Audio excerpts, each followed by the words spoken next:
Hello welcome to health Guru.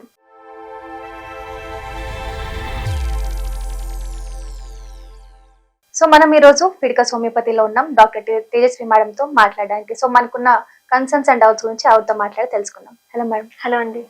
Madam, కొంతమంది ఇప్పుడు females scannings అవి చేయించుకున్నప్పుడు డాక్టర్స్ చెప్తారు మీకు సిస్ట్ వచ్చాయని చెప్పేసి. సో సిస్ట్లు ఏమైనా రకాలు ఉంటాయా, అసలు ఇది ఎలా ఫామ్ అవుతుంది అంటారు? మనం ఫీమేల్ బాడీస్లో చాలా రకాల సిస్ట్లు చూస్తుంటాం.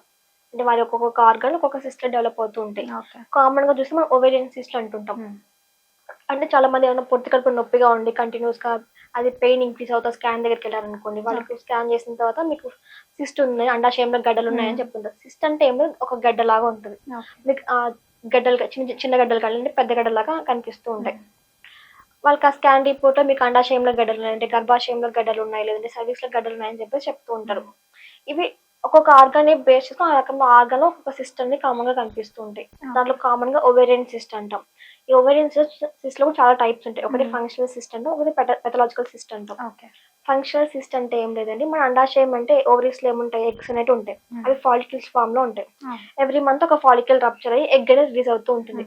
కొంతమందిలో ఏమవుతుందంటే హార్మోన్ సరిగ్గా వర్క్ అవ్వకపోవడం వల్ల, హార్మోనల్ ఇంబ్యాలెన్స్ వల్ల వాళ్ళకి న్యాచురల్ గానే ఆ ఫాలికల్ అనేది రప్చర్ అవ్వకుండా ఉంటుంది. రప్చర్ అవ్వకుండా అది సిస్ట్ లాగా మారిపోతుంది. ఇది ఫంక్షనల్ సిస్ట్ అంటాం. ఇది కొంతమంది ఎలాంటి ట్రీట్మెంట్ అవసరం లేదు, విత్ ఇన్ 2 to 3 months లోనే కంప్లీట్ క్యూర్ అయిపోతుంది, మళ్ళీ హార్మోనల్ రెగ్యులేషన్ జరిగి. ఇది ఫంక్షనల్ సిస్ట్ కి ఎలాంటి ప్రాబ్లం ఏది ఉండదు, దాంతో పాటు ఏం ట్రీట్మెంట్ అవసరం లేదు. బట్ కొంతమంది సిస్ట్ అంటే పెథలాజికల్ ఫామ్ లో ఉంటాయి. పెథలాజికల్ ఫామ్ అంటే ఆ ఫాలికల్స్ లో ఏదైనా ఎక్కువ వాటర్ అక్యుములేట్ అయిపోవడం కానివ్వండి, లేదంటే ఇతర జమ్ సెల్స్ అయినా అక్యుములేట్ అయిపోయి ఏదైనా డెర్మాయిడ్ సిస్ట్ కానివ్వండి, లేదంటే ఇంకా ఓవేరియన్ చాక్లెట్ సిస్ట్ కానివ్వండి, ఇవన్నీ ఫామ్ అయిపోతూ ఉంటాయి. ఇలాంటి కండిషన్స్ లో వాళ్ళకి సివియర్ గా పెయిన్ రావడం పొత్తి కడుపులో, లేదంటే సైడ్స్ లో పెయిన్ రావడం, వంగినా లేచిన పెయిన్ ఎక్కువగా అనిపిస్తుండడం, పిఎస్ లో ఇరెగ్యులారిటీస్ రావడం, హెవీగా బ్లీడింగ్ అవ్వడం, ఇరెగ్యులారిటీస్ ఉన్నట్టు కామన్ గా కనిపిస్తూ ఉంటాయి. ఇంకా కొంతమంది ఇది ఎప్పుడు కాంప్లికేట్ అవుతుందంటే ఆ సిస్ట్లు కనుక రప్చర్ అయినా, లేదంటే టార్షన్ జరిగిన, అంటే మెలి తిరిగినా, లేదంటే పగిలినా అప్పుడు ఎమర్జెన్సీ కండిషన్ అంటుంటాం ఈ ఓవేరియన్ సిస్ట్ కండిషన్స్ లో. అది కూడా పెథలాజికల్ సిస్ట్ ఉన్నప్పుడు మాత్రమే. ఫంక్షనల్ సిస్ట్ కి ఏం ప్రాబ్లం ఉండదు. సో ఆవిడతో సిస్ట్లు ఉంటారా, ఆ సిస్ట్లు ఏ కండిషన్లో ఉంది, అది ఏ టైప్ ఆఫ్ సిస్ట్, అది మెడిసిన్తో క్యూర్ అవుతుందో లేదమ్మో ఐడెంటిఫై చేయడం మంచిది. ఇలా చేసి దాని పరంగా ట్రీట్మెంట్ అనేది స్టార్ట్ అవుతూ ఉంటుంది. ముఖ్యంగా హోమియోపతిలో మెయిన్ అడ్వాంటేజ్ ఏంటంటే సర్జరీ వరకు వెళ్ళకుండా ట్రీట్ చేసుకునే కండిషన్స్ కొన్ని ఉంటాయి. అన్ని ఏం చెప్పలేం, but most of the conditions లో సర్జరీ అవసరం లేకనే ట్రీట్ చేసుకోవచ్చు. ఈ ఓవేరియన్ సిస్ట్ కండిషన్స్ లోనే ఆ సిస్ట్ కనుక ఎలాంటి టార్షన్ కానీ రప్చర్ కానీ అవ్వకముందు ఆ సిస్ట్ సైజ్ చిన్నదిగా ఉన్నా, లేదంటే ఆ సిస్ట్ ఇంకా పెరగకుండా చూసుకోవచ్చు, మనం కొత్త సిస్ట్లు రాకుండా చూసుకోవచ్చు, ఉన్నది తగ్గిపోయేలా చేసుకోవచ్చు. ఇంకా వాళ్ళకైనా సిమ్టమ్స్ పెయిన్ రాని, లేదంటే పీరియడ్ సమస్యలు కానివ్వండి, ఇవన్నీ కూడా కంట్రోల్ చేసుకుంటూ ఉండొచ్చు. కొంతవరకు మేనేజ్ చేసుకోవచ్చు, సర్జరీ వరకు వెళ్ళకుండా మేనేజ్ చేసుకుంటూ ఉండొచ్చు. బట్ అలాంటి టైం కొంచెం మేము అడ్వైస్ చేస్తుంటాం, ఇన్ కేస్ ఈ సిస్ట్ కొంచెం సివియర్ గా పెయిన్, సడన్ గా పెయిన్ వచ్చా కానీ, అంటే రప్చర్ అయినా టార్షన్ అయినా కూడా ఎమర్జెన్సీ కండిషన్స్ వెంటనే డాక్టర్ని కన్సల్ట్ అవ్వని అడ్వైస్ చేస్తుంటాం. ఫస్ట్ ఐడెంటిఫికేషన్ ఇంపార్టెంట్ ఆ సిస్ట్ కండిషన్స్ లో. నెక్స్ట్ కామన్ సిస్ట్లు ఎక్కడ ఉంటాయంటే వెజనల్ సిస్ట్లు అంటున్నాం, అంటే వెజనా దగ్గర సర్వీక్స్ కామన్ గా ఉంటాయి. సర్వీక్స్ దగ్గర మనం నెబోథియన్ సిస్ట్లు కామన్ గా చూస్తుంటాం.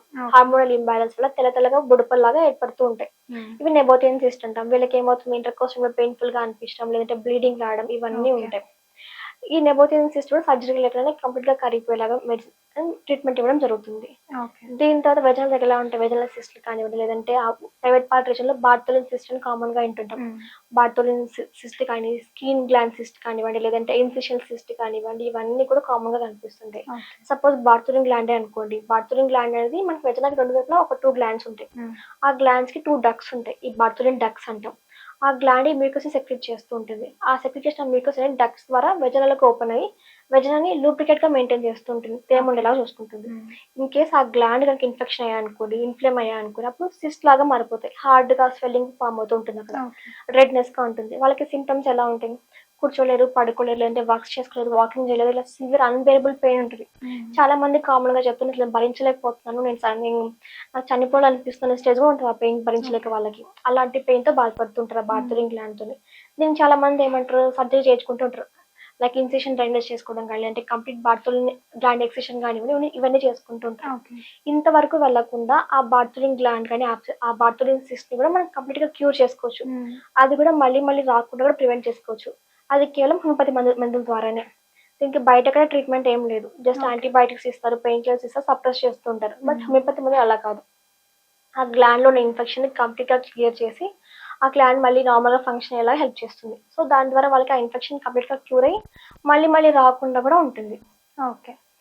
సో సిస్ట్ అనేది అంటే ఇప్పుడు మీ సైజెస్ చిన్న నుంచి పెద్ద వరకు ఇంత డయామీటర్ సెంటీమీటర్ అని ఏదో ఉంటుంది కదా. సో ఇది ఎలాంటి స్టేజ్ వచ్చినప్పుడు సర్జరీ కంపల్సరీ అని అంటారు? అది వాళ్ళ కండిషన్ బేస్ చేసుకొని చెప్తామండి. ఇప్పుడు నార్మల్ సైజెస్ ఉంటాయి. అంటే ఆ సిస్ట్ రేంజ్ కూడా ఒక ఆర్గాన్‌ని బేస్ చేసుకొని డిపెండ్ అవుతూ ఉంటుంది. ఓకే. ఒక్కొక్క ఆర్గాన్‌లో ఒక్కొక్క టైప్ ఆఫ్ రేంజ్ వరకు సిస్ట్ అని చూస్తుంటాం. ఓవేరియన్ సిస్ట్ కానీ, లేదంటే గర్భాశయంలో కానివ్వండి, లేదంటే ఎలాంటి సిస్ట్‌లు ఉన్నా కూడా వాటిని ఆ రేంజ్ బట్టి డిసైడ్ చేస్తూ ఉంటాం.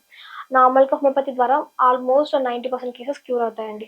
ఆ 10% ఏ విధంగా ఉంటాయంటే లార్జ్ సైజ్‌లో ఉండి వాళ్ళకి చాలా కాలంగా ఉండి ఆ సిస్ట్ ఏదైనా రప్చర్ అయ్యే విధంగా అనిపిస్తున్నప్పుడు ఎమర్జెన్సీ కండిషన్స్ అలాంటి కండిషన్స్ అనేటివి ఎమర్జెన్సీగా బయటికెళ్ళి చూపించుకోండి అని చెప్తుంటాం. So most of the cyst కండిషన్స్‌లో హోమియోపతిలో కంప్లీట్ క్యూర్ అయితే ఉంటుంది. మరి ముఖ్యంగా ఆఫ్టర్ 40s అంటే మెనోపాజ్ టైంలోనే ఈ సిస్ట్ అనేది ఎక్కువ ఫామ్ అవుతాయి అంటూ ఉంటారు. అందుకని చాలా మంది ఫీమేల్స్ సర్జరీ వైపు వెళ్ళిపోతుంటారు. సో ఇదే కారణం ఎందుకు ఆ ఏజ్‌లోనే? మోస్ట్లీ మెనోపాజ్ తర్వాత ఏమవుతుందంటే హార్మోన్స్ అనేవి సడన్‌గా డ్రాప్ అవ్వడం జరుగుతుంది. అంటే ప్రాపర్ ఫంక్షనింగ్ ఉండదు. ఇందాక చెప్పినట్టు మన బాడీ ఓవరాల్ కండిషన్ మొత్తం హార్మోన్స్ రెగ్యులేట్ చేస్తూ ఉంటాయి. ఈ మెనోపాజ్‌లో హార్మోన్స్ లెవెల్స్ తక్కువైపోవడం వల్ల ఆ కంట్రోల్ కోల్పోతుంది. దాని ద్వారా వాళ్ళకి ఇన్ఫెక్షన్స్ ఈజీగా అట్రాక్ట్ అవుతుంటాయి. ఈజీగా అట్రాక్ట్ అవ్వడం వల్ల ప్రతి ఆర్గాన్‌లో కూడా సిస్ట్‌లు ఏర్పడే అవకాశం ఎక్కువగా ఉంటుంది వాళ్ళకి. ముఖ్యంగా వాళ్ళకి లైక్ బార్టోలిన్ సిస్ట్ కానివ్వండి, లేదంటే గర్భాశయంలో సిస్ట్‌లు కానివ్వండి, అండాశయంలో సిస్ట్ కానివ్వండి, ఇలాంటివి ఎక్కువ చూస్తుంటాం మనం. ఓకే. సో దీనికి మరి ఇప్పుడు చాలా మంది సర్జరీలు చేపించుకుంటున్నారు. మనం ప్రతిరోజు ఇది గర్భాశయం సర్జరీ తీసేస్తున్నారు, సర్జరీ చేస్తున్నారు. మరి అది కరెక్ట్ ఆప్షన్ అంటారా అలా చేయడం? కాదండి. నార్మల్‌గా అది ఎప్పుడు కరెక్ట్ అవుతుందంటే అలా లేట్ ఏజెస్‌లో ఉండి, ఇంకా అదే మెడిసిన్స్‌తో తగ్గదు. అలాంటి స్టేజ్‌లో అది కరెక్ట్ అవుతుంది. బట్ మోస్ట్ ఆఫ్ ది కేసెస్‌లో లైక్ స్మాల్ సిస్ట్‌లకే గర్భాశయం తీసేసుకోవడం, లేదంటే అండాశయం కట్ చేసుకోవడం, సర్జరీ చేయించుకోవడం గానివ్వండి, లేదంటే బార్టోలిన్ సిస్ట్ కానివ్వండి, ఇట్లా అన్ని సిస్ట్‌లకి స్మాల్ స్టేజ్‌లోనే ఎర్లీ స్టేజెస్‌లోనే చాలా మంది సర్జరీకి వెళ్ళిపోతుంటారు. అలాంటి వారందరికీ చెప్పేది ఏంటంటే సర్జరీ వరకు వెళ్ళకుండా హోమియోపతిలో మంచి మెడిసిన్స్ ఉన్నాయి. లైక్ ఎలాంటి సిస్ట్‌లు అయినా కూడా స్టార్టింగ్ స్టేజ్‌లో ఉన్నప్పుడు, లేదంటే మీడియం సైజ్‌లో ఉన్నప్పుడు వాటన్నిటిని సర్జరీ వరకు వెళ్ళకుండా కంప్లీట్‌గా క్యూర్ చేసుకోవచ్చు. ఓకే.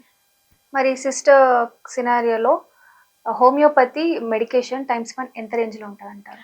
అది ఆ టైప్ ఆఫ్ సిస్ట్ బట్టి డిపెండ్ ఉంటుందండి. Like follicular like ovarian cyst కానివ్వండి, అంటే గర్భాశయంలో సిస్ట్‌లు కానివ్వండి, బార్టోలిన్ సిస్ట్ కానీ, ఇలాంటి వెజనల్ సిస్ట్‌లు కానీ ఇవన్నీ కూడా లైక్ బ్రెస్ట్‌లో ఏదైనా సిస్ట్‌లు ఏదైనా ఉన్న ఫైబ్రోసిస్టిక్ డిసీజ్ అంటుంటాం. ఇలాంటి ఏదైనా ఆ సిస్ట్ అనేది అక్కడ ఆ డిసీజ్‌ని బట్టి దాంతో పాటు ఉన్న సివియారిటీని బట్టి డిపెండ్ అవుతూ ఉంటుంది. లైఫ్ టైమ్ డిపెండెన్సీ ఏది ఉండదండి. వాళ్ళకున్న సింప్టమ్స్ తగ్గేలాగా ఆ సిస్ట్ సైజ్ ఇంకా పెరగకుండా, కొత్త సిస్ట్‌లు రాకుండా కంప్లీట్‌గా క్యూర్ అయ్యేలాగా ట్రీట్మెంట్ ఇవ్వడం జరుగుతుంది. మెయిన్‌గా సింప్టమ్స్‌ని బేస్ చేసుకొని ట్రీట్మెంట్ ఇవ్వడం జరుగుతుంది.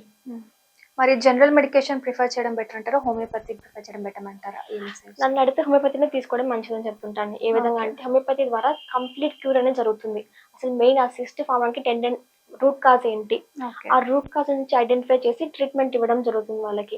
సో దాని ద్వారా వాళ్ళకి మల్టిపుల్ సిస్ట్ రాకుండా కంప్లీట్‌గా క్యూర్ అయ్యేలాగా ఉంటుంది. ఇంకా సర్జరీ వరకు వెళ్ళకుండా కూడా ఉంటుంది.